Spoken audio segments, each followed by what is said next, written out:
Hi, and welcome to the Evolutionary Parenting Podcast with Tracy Castles, PhD. I am Tracy, and in this episode, I had the pleasure of welcoming Tracy Gillett. She is the founder of Raised Good, and more recently the Raised Good Parenting Summit, which took place last year. Her and I sat down to talk about education, or specifically, alternatives to our modern schooling structure for our kids. Drawing on discussions from both of our personal experiences as well as the research out there on education or learning more generally, we spoke about some of the pros, the cons, the struggles, the benefits of what it is to educate our children, in hopes of helping families make decisions that are best for them about what might work with schooling for their children. I hope you enjoy the conversation, and without further ado, here we go.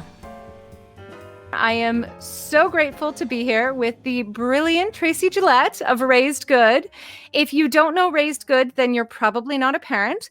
But in that case, if you're here, welcome. And either way, she will have some brilliant insights for all of us here. If you don't know, Tracy recently had her Raised Good Summit, which we'll talk a little bit about. But really, the focus of our conversation today is going to be on education and rather some more non-traditional means of education. So Tracy, thank you so much for joining me today. Oh, it's my pleasure. Thank you so much for having me. All right. So do you want to tell us just a little bit about Raised Good, just for anyone who might perchance oddly not know what it is? Sure. Thank you. And you're too kind.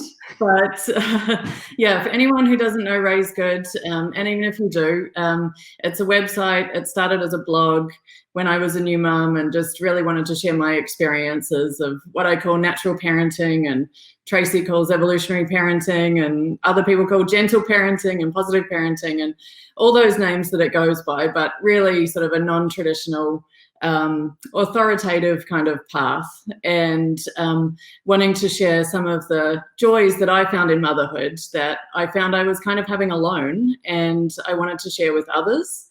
And it just really turned into a bit of a community, and we've now got a fairly large and active Facebook group, an Instagram page, which is very engaged. I've got ebooks and guides, and last year we had the summit, which was amazing. So yeah, it's a passion project, and it's become part of my life. So I love it. Oh, that's wonderful. Well, we'll get to more about the summit and everything a bit later, because I do want to talk about it, especially as it is somewhat relevant to what we're going to talk about today, given one of your speakers that you had.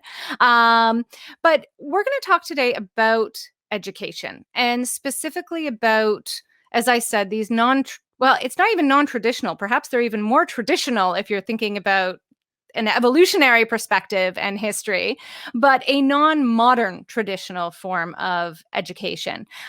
Both Tracy and I do not send our kids to a traditional school.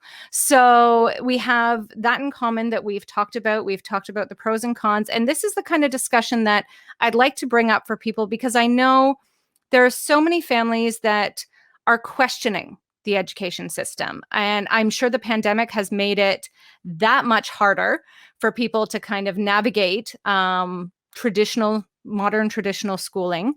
So we want to talk about some of these options and hopefully maybe address some of the questions that families might have who are considering going into, or rather going away from, modern education as it currently is. So let's start. I know I always get the question when people hear that I homeschool, they seem to assume that I do it because I must have had the most horrible schooling experience of my life, and so I wouldn't inflict that on my children. That's not the case. I actually had a really wonderful schooling experience, and I loved it, but I also saw that what I had was quite different. For you, Tracy, what has been your schooling background and experience? I guess it was just, like you say, the modern traditional experience. So I went to kindergarten. I'm from Australia, so I went to kindergarten when I was 4, and I didn't enjoy kindergarten. I didn't enjoy my teacher, and my mum came every day. I don't know how she did it, because she had my brother who was 2 years younger, and she was pregnant with my next brother. But she was sort of the lunch lady every day, because she was there helping to support me, which I'm so grateful for, particularly in hindsight, as I now know what that means as being a mother. But then, started school, and from what I remember, I loved it. And my mum says as soon as I got to school, I loved it. So I started school at 5, went through primary school, and then in Australia we just have primary school through to when you're about 11 or 12 to grade 6, and then you just do high school, which is 6 to 12. And I did really well academically. I had a great experience at school from what I remember. I don't remember really having any issues. And then I went on to university and did 6 years at university. So as far as looking at it from an academic perspective, I would say it was a successful experience.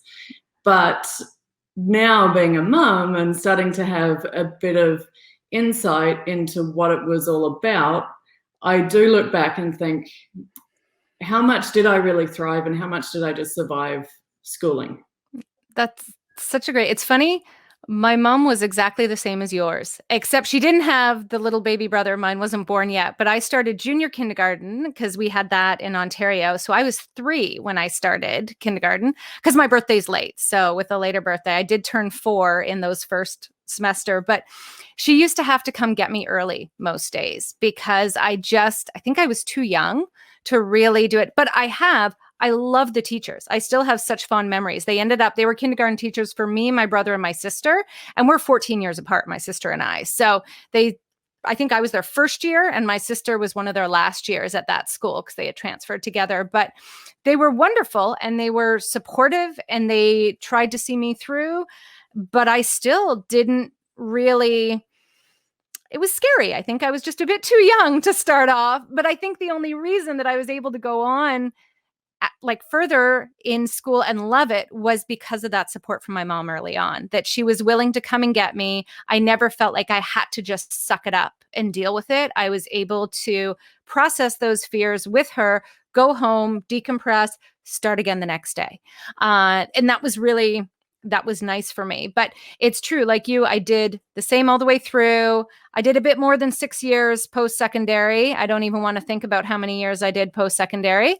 But after that, but I do look back and I do think that some of the struggles I had in terms of growth mindsets, everything that we can talk about, really stemmed from that early experience there of what they expected, the format of everything. I did well. I technically thrived in it. And I put that in quotation marks because I don't think I really did. I think it just came across that way on paper in terms of grades and whatnot, as opposed to actual learning.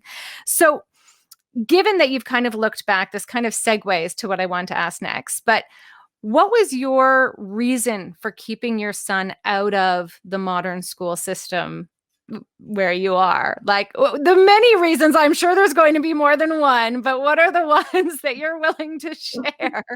Yeah, well, I think we could spend the entire podcast on this because and I think we should highlight this is not to demonize schools at all, and also to recognize that each family is different. And I went on to university and studied veterinary science, and I'm not working as a vet. I'm very lucky that I'm working from home. But if I was doing that, I'm like, man, how would I homeschool my son? So I know that there are so many people that can't do this. And so I don't think it's necessarily the only answer. And we have a bit of a hybrid system that we do anyway. But getting back to your question of why we did it, I remember the first time that I heard the word unschooling. And I think my son was maybe 1 or 2, and we'd done EC, we'd done bed sharing, and I was breastfeeding for many years to follow. And I heard the word unschooling and I thought, oh my gosh, this is just taking it too far. Like, this is ridiculous. Education is important. Like, my son will go to school, he will go to university, he will do well, he'll be successful in life. And that's really what we're told the path looks like. But my curiosity got the better of me within a few minutes and really started to learn about it. And the more I learned, the more I started to question what the school system was really about and how it would serve my son. And when he came to be around 3 or 4 and we really started to think about what are we going to do, I just thought, I know my son. I know that he's a highly sensitive kid. And we discovered that at this point. And I just felt like putting him into a system that could be largely coercive, I felt like it would just crush his soft little heart. And it would either crush him or it would harden him. And that's not what I wanted to happen. And so I started to look for alternatives, and homeschooling was really the option that we turned to. I remember talking to a counselor at the time as well when I found that he was highly sensitive, and I said to her, like, in your opinion, when do you think kids are ready to go to school, if they're ready to go to school at all? And she said, well, when they get their mixed feelings and when they're able to hold two things at once, like, I'm excited to go to school, but I'm nervous. I like my best friend, but he annoyed me yesterday. Being able to hold these two things at the same time, because it's a pretty complex situation that we're sending our kids into. It'd be pretty complex for me if I thought I had to go and sit with 30 adults, for a day and make friends with them. So, and she said, that typically happens for kids around age 5 to 7. But for highly sensitive kids, it's normally at least 2 years delayed. Could be 7 to 9, could be older. And so I started observing my son. I was like, no, he has one feeling, one intense feeling at a time, and that's it. So it was really coming down to him. And then through Raise Good, I've been fairly vocal about simplicity in childhood and what kids need in their childhood. And I fully believe that kids need play. And I think that school takes up too much time. I'm like, he needs time to be a kid. He needs time to be playful. He needs time for creativity. He needs time to be bored. We value being outside. We value being in nature. And I just thought it takes up too much time. It's not that I don't value education, but I don't think that academics are the only thing that are important in childhood. I also started to discover a lot of the work of Peter Gray and looked at, he talks a lot about the rise of anxiety and depression, typically in teenagers, but now, as you'd well know, Tracy, getting younger and younger. And kids, part of it, he talks about kids just feeling like they don't have any control over their lives. And this intrinsic or internal locus of control, I've got control over my life. And when we give over that control so much to other people, to adults telling them what to do in sports, to adults telling them what to do at school, to marking them and putting a grade beside them and telling them how good we think they are, I'm just like, I don't think that's what kids need. So, yeah, I really value social emotional learning, and I felt like school wasn't the place for my son. So we haven't gone down that path. He's 7 now, and something that I've learned in parenting is that we make a decision for what's going on right now. I don't know what will be happening in 2 to 3 years. And if I try to make a decision for what's going to happen then, or what's going to happen when he could be high school age, then it will paralyze me and I won't be able to make a decision now. So what we're doing now works, and then we'll make a decision in the future for what comes next. I love your mentioning about that lack of control and everything, because for us, it was a little different because my stepson did do the modern traditional education route.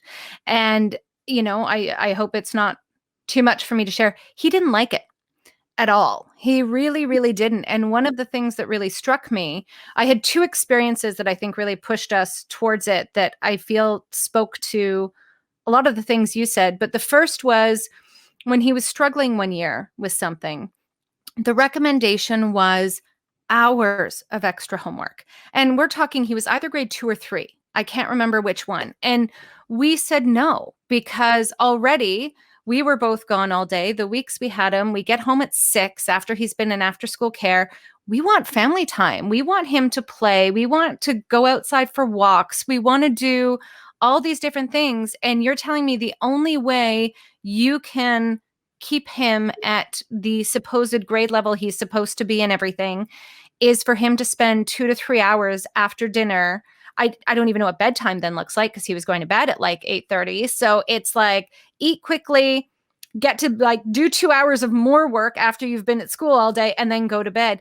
And that seemed just so counterintuitive to what is best for a child at that point. And again, that was not something I had. And this speaks to that individual nature of I was fine getting stuff done. I was fine getting it all. I also got to see my friends, have time with family. This was not something that was an issue for me. And I think there are a lot of families where it works really, really well because their children do well in that environment and everything like that. But that was the first for us, though, was this idea that when things didn't work, the only solution seemed to be you're going to be doing it this way, which is you're going to have to take on more and more. The second was actually a bit later when we started attending a homeschooling group. So by chance, I met a wonderful mom at a coffee shop when my daughter was really young. She was only about 2. And I was thinking about homeschooling because we'd had these experiences with my stepson. And I'm like, oh, I don't know, where do we go? And she just happened to be in there with her youngest, similar age to my daughter, who's 10 now, and we're still homeschooling. And she was waiting there while her older 2 were in a homeschool art class just a couple doors down.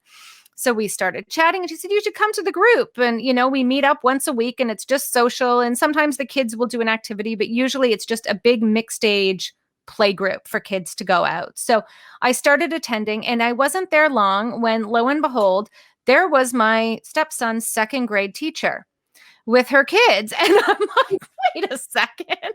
Here she was. I remember her as a very authoritarian teacher. And there she is homeschooling with her 2 kids. She'd left teaching.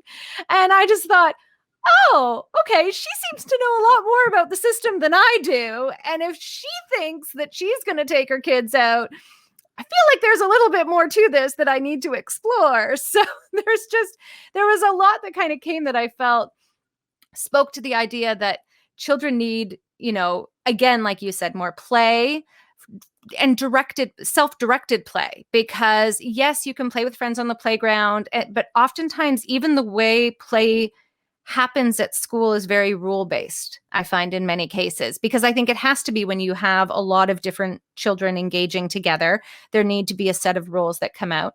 But anyway, this is all to say I think everything you've said is absolutely spot on about some of the reasons why people step away and some of the reasons why I think people who have to utilize modern schooling, even if they don't want to, I'm not talking about people that want to use it and enjoy it and find their children thrive in it, do really well stepping away from the overscheduling of kids afterwards, where they can give their kids the time to come home and be like, just do what you want to do. Go and do it. So you mentioned you have a bit of a hybrid going and you have a different one than me because we strictly homeschool, but you have, and I know because I'm jealous because I used to be in BC where Tracy is, and my daughter used to have a bit of a hybrid while we were there too. We just don't have it now. But could you tell people a bit about the hybrid you have? Because I think it's important that people know what kind of options there are out there in terms of these hybrid models. It's not you have to take everything on yourself. There's often, in a lot of places, though, as I can attest, not all, other things that work with the homeschooling idea. Yeah, absolutely. And we started out, I started researching the options. I'm not from BC, so it wasn't intuitive, or not from Canada, so it wasn't intuitive to me to know what the Canadian system was. And so when we got to the age where it was like, wow, September's coming up, we need to figure out what we're doing. And so I looked up homeschooling and we joined a homeschooling co-op, probably similar to what you'd been in, Tracy, the North Vancouver Home Learners, and we've been to playgroups and mixed age and all that stuff. It was awesome. And so I got some pointers from some of the mums, and you could basically become a home learner and go off the grid and just do stuff yourself. Or you could register with a school and then they would, assign you a teacher and help to direct your home learning experience. And so I came across a program called Island Discovery Learning Community, which is on Bowen Island, just off the coast of Vancouver. And I spoke to the principal and said, we're interested in registering you with you as a homeschooler. And he said, well, we've actually got one space left is just one morning a week for an art class with the kindergarten grade 1 group. Would you like to join? And I said, oh, sounds awesome. Yeah, let's give that a go. So we started commuting across to getting up early, crack of dawn, and getting on a ferry and coming over to this island where we now live, which might give it away, and going to this art class with this. It's an attachment-based school, so it's like if I dreamed what I could create for my son, and has just manifested itself. Because they are respectful, they're attachment-based. There's 11 or 12 kids per class, mixed age, sort of across about 3 years, and we started attending it. And it was just fantastic.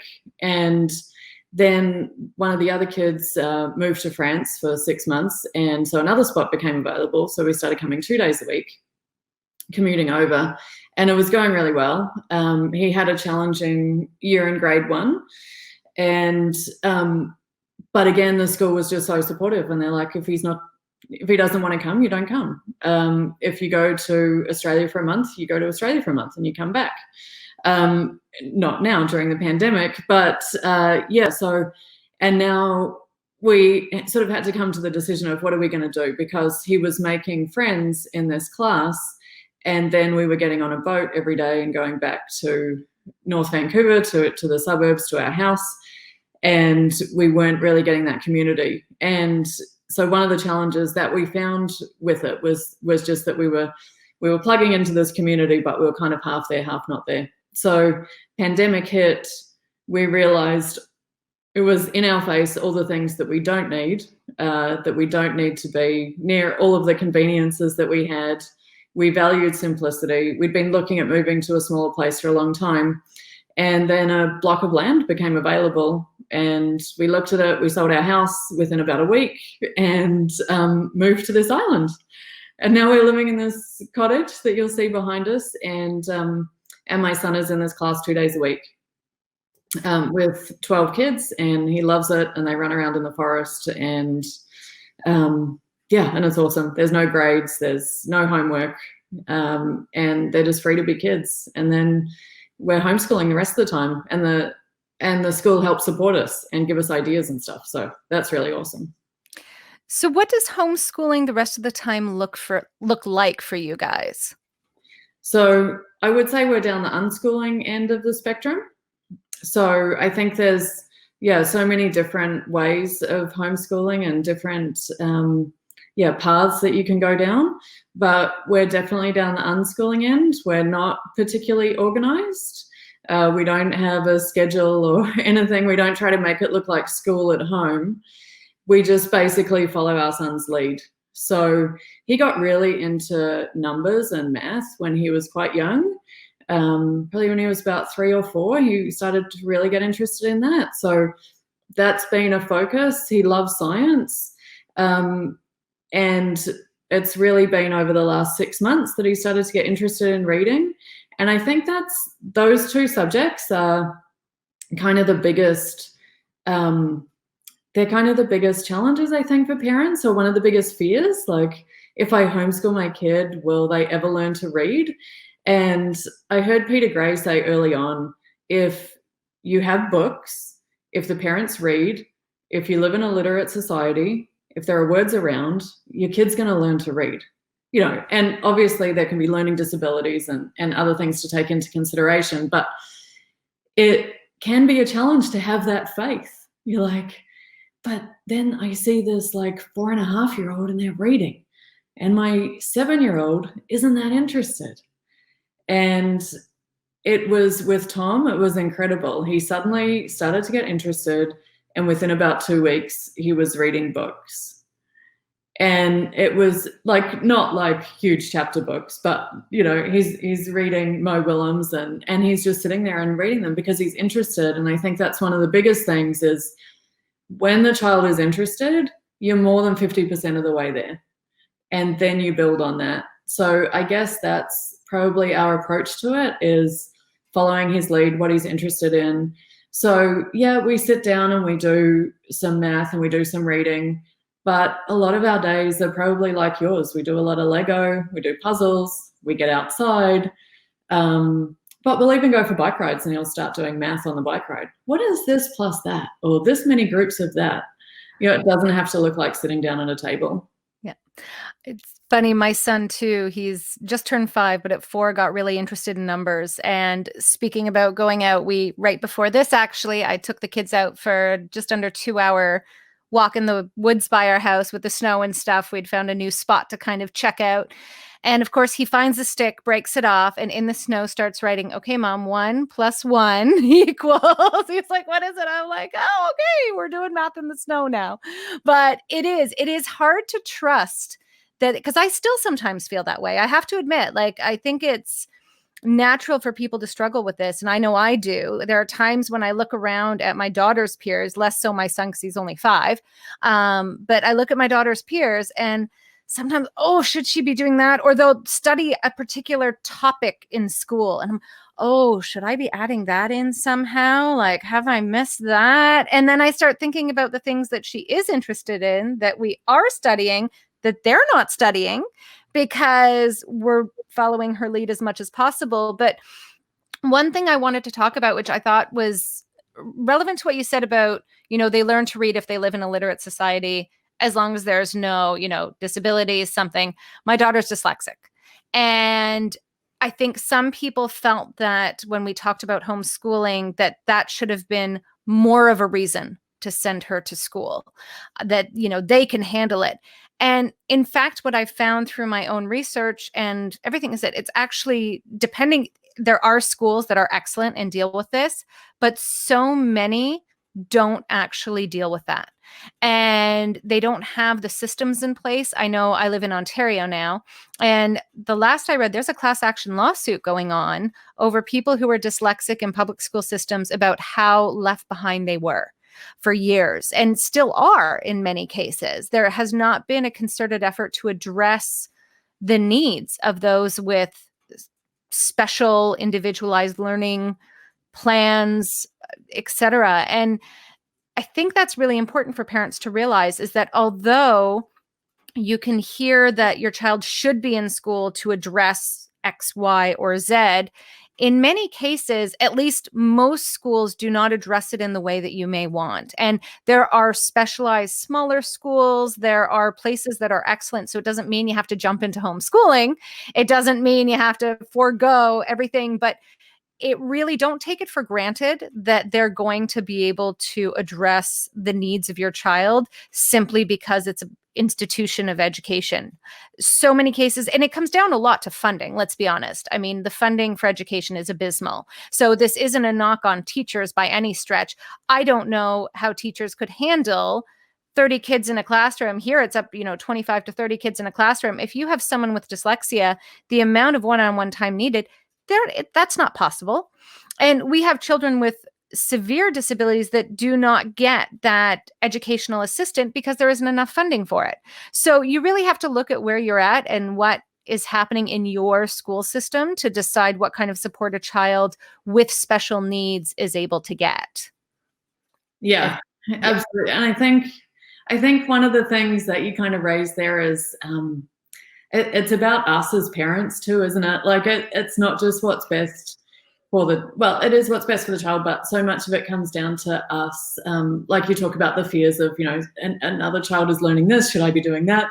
And that it comes down to all this way that we're parenting, isn't it? It's right from the start. Like, should I be sleep training my kid? Should I be still breastfeeding when they're 4? What's going on? And so much of that self-growth that we have to do. And I remember learning about when I started learning about unschooling, and it was saying you might need to de-school your child. Like if they'd been in school for say like 4 years, then you might have a period of de-schooling for like 4 months to like get the school out of them kind of thing. And I thought, well, I can skip that step because that doesn't apply to me because my son didn't go to school. Although we're going to this hybrid situation now, but then I realized actually no, it applies to the parents. Like we're de-schooling ourselves. Like, and I think it's like making the distinction between learning and teaching and school and education, because I was very successful in school, but I learned how to pass tests. I learned how to memorize. That is not the same as learning. And I think some of us can be exceptional at school because we've learned how to navigate the system. We've learned what makes a teacher happy. We've learned how to pass the test, but that doesn't necessarily mean that we've, really got a good education. Having said that, I'm so grateful for my education, but and it's a wonderful education that I got, but I just think there's other ways that you can achieve it as well. I love that deschooling. I am still in the process, I think, because I don't think I'm quite there. And I feel like I need a lot more than 4 months to do that. I think my kids will be off somewhere after, whether it's university, and I'm still going to be traumatized by trying to figure out what happened. Like, again, I loved what I did, but this whole, it's the cultural battle. We've so normalized what education should look like. And to the point where, there are very extreme views going on about education. I remember hearing people telling me that they believe that homeschooling is the equivalent of child abuse. And it takes, and someone said it to me knowing I homeschool. So that was an awkward moment of conversation. Oh, okay. Thank you.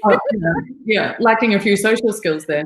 But it is, and I see that there's such strong views on either side. And it's, I see why some people who have had kids in really negative experiences need to deschool and probably speak very negatively about the schooling system. I have friends, and I really like the way they approach it, is they view schooling as just an element of education. It's one part that fits for them really well. Their kids thrive in a school environment, and so it works, but they don't see it as education per se. A lot of what they do outside of school is where they see their kids learning about all sorts of different things. And so again, I think it goes to that idea that you don't have to keep your kid out to get an education as we're talking about it versus test taking, et cetera. But you do have to, I think, be mindful of the fact that what school is doing is not necessarily educating the way you want, right? And that's such a hard thing to kind of put together there, I think, for a lot of people, because we just assume schooling equals education. And exactly.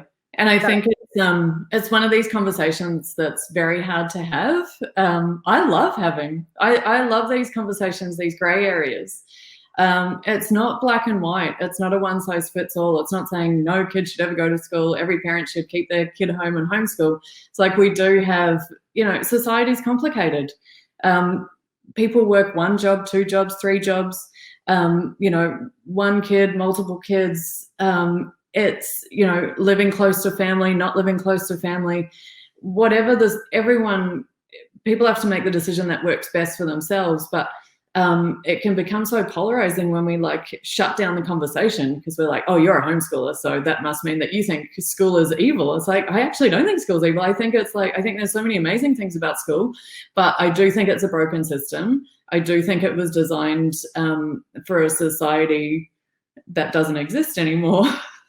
I don't think it's really come up to speed with what our kids need. And I think unless we have the conversation, nothing changes. Like you mentioned earlier, meeting the teacher in the homeschooling group, I've met so many teachers who have stopped teaching and started homeschooling their kids. I've got very close friends who are teachers. I think teachers are incredible. I think they're amazing people. But I think a lot of them are disenfranchised with the system. So I think it's a conversation that we need to be having and just try to figure out what, as parents, we can only make the decisions that's best for our individual children. And then if we can have the conversation so that it can spark change within the culture so that it can benefit all kids, I think that's really what we owe our kids, to be able to have these uncomfortable conversations. And, and it can be hard. Like if you think, well, I really want to homeschool, but I can't because I've got, this job or whatever. But one thing that I found with embracing this style of parenting is that it becomes a lifestyle for your whole family, doesn't it? it becomes, how does everybody get what they need? If my son didn't need me to be home with him, I probably wouldn't be doing Raise Good. I would just be doing my corporate job or stayed in practice. It changes you. And if you can be willing to try to start thinking outside the box with your child to make it work for your family, then I think life can open up a bit. I love that. And it's so true. It does. I look at the way my husband and I set our days up is we're taking turns with the kids handling different elements of schooling. And it's a lot of ball tossing. And I admit by the end of the day, I'm usually just wiped. I'm done. That's it. I've started, but it does allow it to work for them. And, you said something, sorry, I'm going to backtrack just a minute because you said something that struck for me. I remember reading the book Project-Based Learning. And when it goes to those fears about what if my kid doesn't know this, what if they don't know this, all that kind of stuff about the struggles we can have in kind of deschooling ourselves. One of the components of that was talking about how how did she put it? The goal for education is actually to teach our kids how to learn. Because if they know how to learn, there is no fact they can't learn. So even if they graduate not knowing something that another child learned in grade 5, if they enjoy learning, they're willing to learn, and they know how to learn, then it's something they can easily gain later in life when they need it. And that, I think, is such a piece that gets missed in a lot of schooling education, not education, but the schooling education. And I do think, at least from the teachers I've spoken to, and I love teachers. My husband's whole side of the family are all teachers. Like it was a bit of a controversial decision to homeschool, but they're very supportive of it by and large, because so many of them felt, as you said, disenfranchised themselves because it's a system designed by those that aren't in the classroom. The funding is designed by numbers, and they don't account for the experiences of so many teachers out there. And I think if you ask a teacher to design a classroom, it's going to look really, really different than the current system that we have right now. But they're kind of pigeonholed into it and told this is what you're supposed to do and this is how it works. And, I don't know a teacher that doesn't think the system has problems and can be fixed.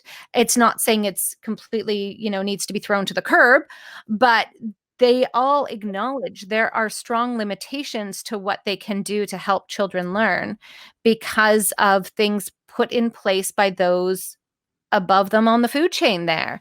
And that's, I think, why these conversations are so important. And for parents, when parents realize it, if you are in a schooling situation, it is good to speak up. It's good to vocalize to those in power, to go to the PTA, to go to whatever, if you can. Not everyone can. There are a lot of people that, again, looking at situations, you're working 2 jobs. The last thing you're doing is getting involved in a fight with the school or the PTA or the school board over something. But for those who can, that's such an important piece to getting things changed going forward. So. I couldn't agree more. Couldn't agree more with all of that. Yeah, it's such a huge topic. So although it sounds like we've kind of glorified homeschooling here, I think a bit, outside of our own deschooling, I know I have challenges. So I'm curious, what have you found to be the hardest parts thus far of the system as you have it?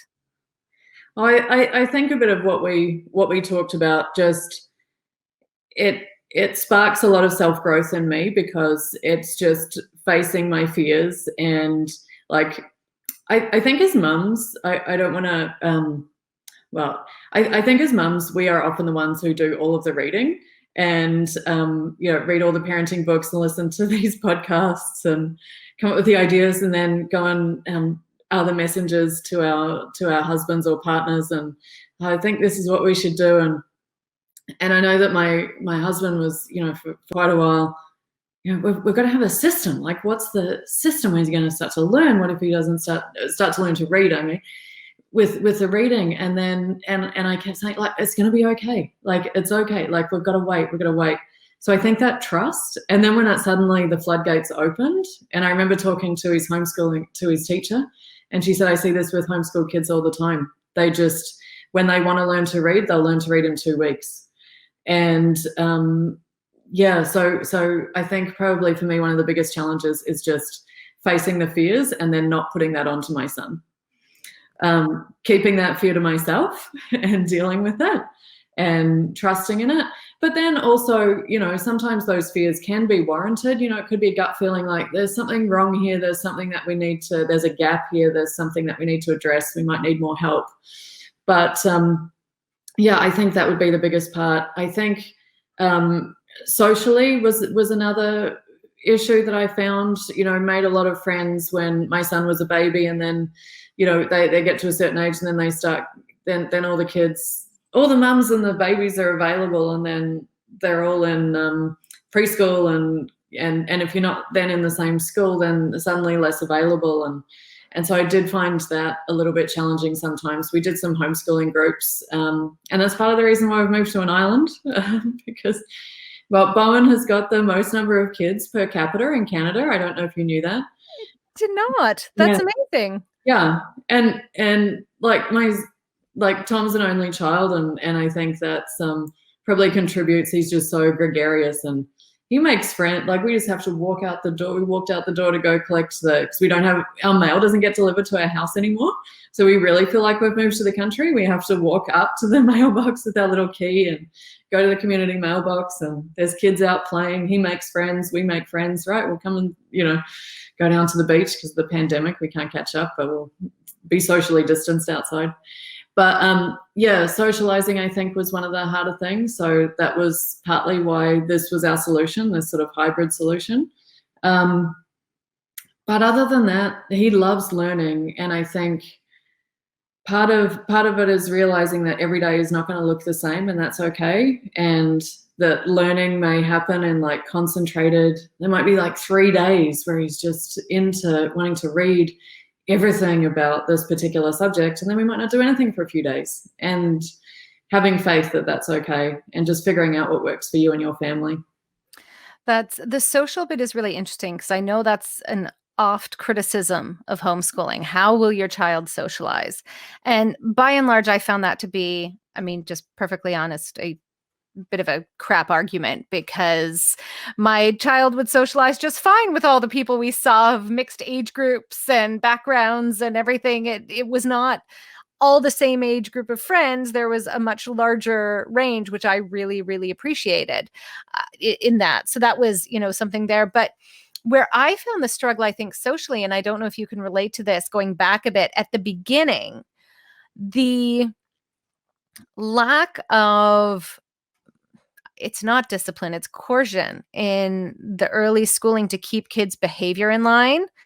My kids both are just far more gregarious and out there and physical and all of that than a lot of other kids we meet. And you get the judgment that comes when you meet up with other families. There's always some who have the kid that's in school getting in trouble for it, and they're just like, oh, it's so nice to see this. Thank you. I'm just, no, this is great to know it's not just mine.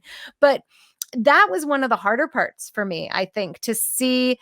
And again, just, okay, I know, having to go back in my head, I know this is normal. I know this is normal childhood. This running all the time, not wanting to sit still, not wanting to sit through a 30-minute lecture at, the science center or something without being involved and active. This is what childhood looks like. But man, was that hard. Did you have that, or are these just my kids? Is that No, I've had that. I actually started writing a blog post that I never finished.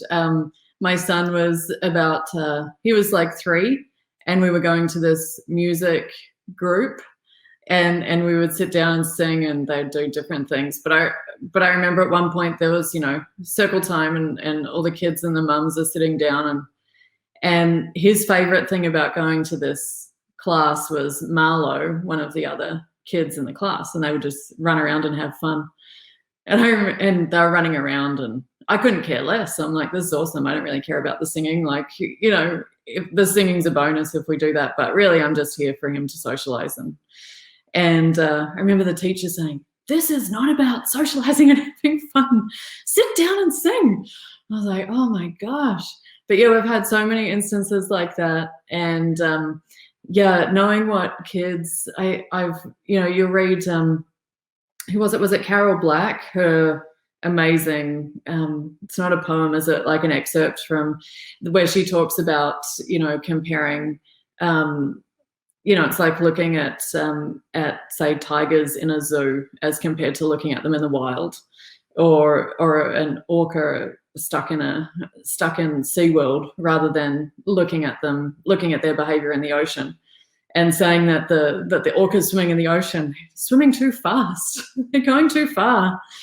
This is what kids are supposed to be like when they're in the wild, when they've got an environment that suits who they are, rather than them having to fit themselves into a little box that us adults say they need to. Well, I find that so many of those boxes are there because they're convenient for us adults. It doesn't have to do with what's best for children. It's this is easiest for me, and therefore this is what I'm going to do, right? As opposed to something else. So I think that's always important to remember, that it's not always that this is even what we could consider best for children, that it's not an improvement upon what happens in the wild and, a natural evolution. It's simply, it makes life more feasible for us to get through. You have 20 kids that are all running, screaming. It gets to be a little hard at times. Although that said, there are school systems that seem, you look at the Finnish system and their early education of free play in how they approach it right off the bat. They seem to have found a way to do that in classrooms, teachers. Granted, they're outside a lot, nature. So there's that little element to it too, but it doesn't need to be. And I think this is why these discussions help, because we do start to think about other systems, and other systems have found ways to make education better for kids, or rather not education, schooling better for kids, to meet the educational needs, the curiosity needs, the nature needs, the social needs. All these things come in together in a way that optimizes their education. So, yeah. And I think it's the Finnish system or Scandinavia in general that don't start formal learning until the kids are 7. They don't even start to try and teach them how to read. Yeah. And I remember I was talking to Rachel Rainbow about learning to read, and she was like, yeah, but do you know the reason why we want kids to read when they're like 5? And I said, why? She said, because they need to read to be in school, so that they can read the worksheets, so that they can do the work, so the teacher can teach the kids. It's not for any, it's not an emergency. They're not suddenly needing to order for themselves at a restaurant. Like, they don't need to be able to read when they're 5, 6, 7. It doesn't really matter. No, and what matters is that they don't start to, I see that my son is, he's a bright kid. He's a smart kid. And he likes to do well. And he's very sensitive to, if he starts to pick up that I think that he's not very good at something, that he's not very good at reading, then he'll stop wanting to learn how to read, because he won't want to be exposed for not being good at that. So I have to be very careful with him that, you know what I mean? Like, you've got to make sure that you're looking at what are we trying to get out of this? And like you mentioned earlier, we're looking at having kids that have still got their curiosity, kids that are able to learn, the kids that are able to problem solve, kids that are able to get along with other kids. Like, I've done well in my professional career, in the jobs that I've had, not necessarily because I'm that good at what I do, but mostly because people mostly like me, and being able to just get along with other people. Like, you don't need to be the smartest or the brightest at things, but if you can get along with others and have a good sense of who you are. I think so many of us end up spending our late 20s, 30s, early 40s trying to figure out, who are we, going to therapy. Like, if I can just my son knows who he is now, and if he can just keep on that path, he doesn't have to waste all this time later. And I think, Pam Leo's got a quote that goes something like, and I believe it, we either do the work now and help our kids now, or they'll do it later. And I think, childhood serves so many more purposes than just spending it in school. So I got a bit off track, but that's okay. No, it's relevant though. It is, because the long-term goal here is we're socializing our children to send them off into the world. And I don't think any parent wants to send a child that is ill-prepared, doesn't feel competent, struggles to see their place in this world. And these are all things that we want to instill in them as much as possible. So it's definitely something that is relevant to the schooling, because I think schooling, going back to the social element again, is you think about things like bullying and being able to get along or feel your sense of self-worth. My daughter's the same. If she feels like we think she can't do something, it will shut down. And that isn't what we want either. That's not the type of learning I want her to have. And I still fail at it sometimes. And this is, when we go to what's difficult, I have to add in here for any parent there, I don't know about you, I think I suck as a homeschooling parent, and I still do it, and I'm still learning, and I still try, but I'm not good. And I think it's because I'm actually going to take this idea of deschooling home now, because I really need to. I get so stuck in that idea of, oh my God, we haven't done enough. We have to look at this. And then my anxiety drives how we approach a conversation or a discussion or anything else. And so in as many ways as I've found ways to work with her and her strengths and her weaknesses to facilitate learning. So for example, if you do happen to have a dyslexic, I will just say, we do video reports for kind of anything and everything that she's interested in. So she loves science. So when she learns something, she likes to make a video of it. So we don't do written reports, because writing for her is really, really hard, and it drains her, and it takes the joy out of everything. So we do small bits of writing like writing cards to people, things like that, because that is enjoyable and fun, but it's not this huge intense thing. So we do video work. So that works really well. But then I get these days where it's awful, because I'll be like, no, we can't do this. If we can't do this, then I can't homeschool. And this is just, we're going to have to find a school, and you're going to have to go. And I don't know what to do. And then she just looks at me wide-eyed, and I'm like, I'm sorry. That's me. I can't. This is all on me. You're great. I apologize. But it is so hard, because it's so not supported really well. And I still feel like we have more support than most people out there. So I totally get not wanting to do it. And I look at the time here, and I really, really, really wanted to talk to you relevant to all this. You mentioned Rachel Rainbolt, who I think was also at the summit, and that may have been part of that conversation. But you did get the chance to interview Dr. Peter Gray. Yeah. Who, if you're at all interested in education and you don't know Peter Gray, I think it's fair for me to say, please go out and find his work and read it. So I want to hear from you. So a little bit about the summit, just to backtrack here. Tracy ran the most amazing Raise Good Parenting Summit. It was all online. There were 30 speakers over 5 days, right? Or is it 6 days? 5, 6. Yeah. I knew it was 5 and 6 somewhere in there. All went together.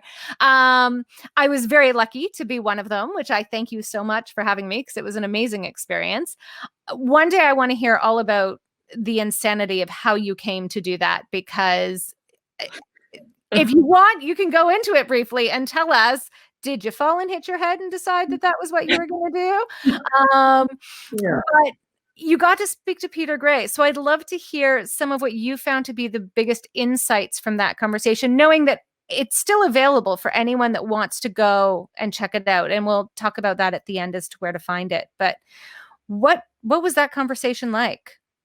Well, I would just say, like you said, for anyone who doesn't know Peter Gray, I think all parents, whether you're homeschooling or not, I think his work is it's a must read. So his book, his first book, I should say, is called Free to Learn, and he's recently put out 4 more books. Tracy, I don't know if you no, those, I've got to order them. I think they're relatively small books, but yeah, he's got 4 new books out. But Free to Learn is amazing. And I read that when my son was quite little. And yeah, interviewing him, I was just like, when you get an email back from Peter Gray saying, yes, I'll do it, just jumping off the walls and telling my husband, I'm like, he's like my hero. Like, this is amazing. And yeah, I find just watching him and speaking to him, he's just this grounding force. He's just so calm. He was a research professor who came into learning about self-directed learning sort of because of the experience that he had with his son, who was in school and then it didn't work out. And then he started attending Sudbury Valley School, which is a self-directed school. And so he's since dedicated his career to researching self-directed learning, and he's now extremely passionate about it. He writes for Psychology Today, and I highly recommend his blog on there. He's very prolific with his writing. So, but really the main things that I take away from him are trusting the child, following the child, giving the child freedom to learn, which is, you know, his name of his book is Free to Learn, and giving them time for play. Kids learn so much through play. Play is really important. He's passionate about play. Play should be, academics should not come above play in childhood. That's it. That would be probably the biggest lesson that I take from Peter Gray. And whenever I hear my son play, there's no way I'm going to interrupt that. Like there's no learning that is more important than that. No academic learning. So yeah, really that children will learn to read and do maths naturally on their own. Obviously, as parents, we help that. We need to provide the environment for that. When it comes to our homeschooling, like we were talking about earlier, Tracy, you know, I take a lot of inspiration from Montessori and, you know, setting that the environment is the third teacher and those sorts of things. But yeah, Peter was amazing. Yeah, not solving our kids' problems for them, you know, letting them figure it out with themselves, with other kids as well. I think a bit of what you touched on earlier too, like accepting that we're not responsible for our child's success. I think sometimes we put too much pressure on ourselves, thinking that we're going to be the answer, we're going to be the reason why our children succeed or fail. And of course we have influence over that, but we need to not put so much pressure on ourselves. You know, we can't take responsibility for their failure, and we also can't take responsibility for their success. They're their own separate person. And yeah, I think they're the main things that I took out of it. I just love all of his work. Can you elaborate a bit for people who don't understand? Because I remember being confused when I first saw Free to Learn. The freedom to learn? What? Aren't we all free to learn whatever we want to learn? Is that not? I just hear people thinking that in the back, like, yeah, you can learn whenever you want. So what does that mean for you guys? And I mean, through Peter's work and what that definition is, how would you help other parents understand that? For me, it means giving my son as much freedom as he can possibly have in his childhood, for him to define what his childhood is, and, you know, obviously with my input as well. But yeah, giving him the time and space to learn what's important to him. I think we talked about it earlier as well. You know, when the school system really first came about, it was really about producing products. It was about producing workers who would do what they said they needed to do in factories, and, you know, whatever jobs were around at that time. And I think now it's saying, you know, we want to produce individuals who are able to learn, are able to problem solve, are able to follow, you know, their path and know who they are, so that they're not wasting their time following careers that might not be right for them. Yeah, just having as much freedom as they can in childhood. I think when I think of Peter Gray, I think a lot about my dad as well, because they grew up in similar similar time period. Peter is very, he loves talking about how much freedom he had in his childhood to just be off. His parents didn't know where he was. And my dad was the same, grew up in a country town and was off, riding his bike and making bows and arrows and scraping his knee and just being a kid. And I think we've taken so much of that away from our kids, and we stick them in schools, and then we drive them to soccer and piano and gymnastics and all these things. And if they're passionate about that, go for it, but don't do it so that we can, tell our friends that that's what they're doing, or, get a medal or a prize. None of those things are important. I think what's important is that kids have got their childhood, that they've got time to be kids, and that it's not a dress rehearsal for being a grown-up. Yeah, I love that. And I will add too to all of that is the other way that I also see the free to learn is, there's this huge push nowadays for child-directed or play-based learning. That's the word I'm thinking of. And it drives me nuts because I will say it is still adult-driven play-based learning. So I've shared this before elsewhere. So anyone that's heard it from me before, please forgive me. I had a situation with my son where when he was 4, he got really into playing store. And he just wanted to put all this stuff on the table, and then we'd walk back and forth and we'd hand over money. He didn't care. He took, Monopoly money, and there was no prize. You'd just say, how much was it? He'd make up a number. I'd hand him anything. He'd take it. He'd hand me anything. There was no structure to that. And I remember hearing from so many people, oh, but it's a perfect opportunity. You could teach him numbers. You could, label this, that this is $20 and this is what 20 is and 10 plus 10 is 20 and go. And I'm like, I don't think that's what he's learning. Like if I want to give him the freedom to learn what he wants to learn, I have to follow his lead in the play as well. And so I did. And as we played more and more, what kept happening was the very adorable, tiny little voice every time he'd finish, thank you very much. Have a nice day. Bye. And then he'd walk back over with stuff. And this would repeat over and over and over again. And pre-pandemic, he came into Timmy's with me to buy Tim Hortons for anyone that's not in Canada. And we went to buy something and he wanted to do the buying. And he went in and they handed it to him. And he gave them, and he looked and he just said, thank you very much. Have a nice day. Bye. And I realized right there was his learning, his giving him the freedom was actually learning the social element of a transaction. He didn't care about the math, and he loves math now, but that was not what his brain wanted to latch onto. And it just reiterated for me, giving children this freedom and this space to let them tell us what they're trying to learn, even if we don't get it right away. But if I had imposed, okay, now play is going to become about X, Y, Z, then I don't know that ever would have been learned. And I sometimes have to remind myself when his Uno games become something that I don't even recognize and rules are changing and I'm trying to follow along. But I do trust that there's something there for him that he's really interested in exploring, and leaving him the space and being able to say, hey, you know what? I don't think these rules need to be quite as fixed as we feel that they need to be. And again, this goes back to that deschooling. So I'm so used to the rules having to be a certain way. We do things a certain way that deviating from it feels like we can't do that. That's not how this goes. But children don't learn that way. They don't learn in a linear rule-based fashion. They explore in almost that chaotic bloom that happens from something, and giving them the freedom to get into that bloom, the space to explore it, is crucial for their learning in the long term. So anyway, I know I've kept us very long and I apologize.